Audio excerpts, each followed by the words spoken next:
Apakah hukum puasa jika tidak mandi wajib sebelum masuk waktu imsak? Perempuan yang berhenti haid sebelum masuk waktu subuh. Subuh pukul 6 pagi.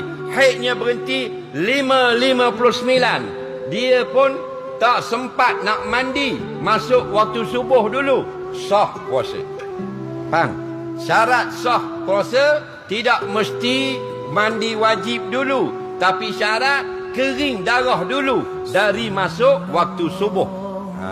Tetapi kalau maknanya hadas itu hadas janabah, hadas keluar mani atau hadas jima', maka tidak ada masalah.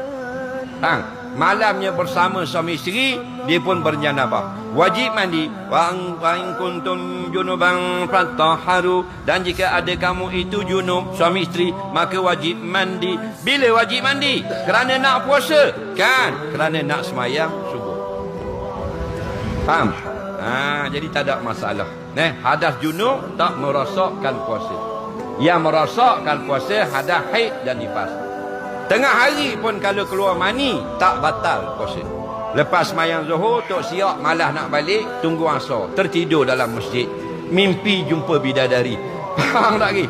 Terkejut tengok habis kelaikan pelekat basah dengan air mani, 6 liter keluarnya. Faham? Hukumnya tidak batal juga. Faham tak? Wajib mandi kerana bukan nak puasa, kerana nak semayang asar.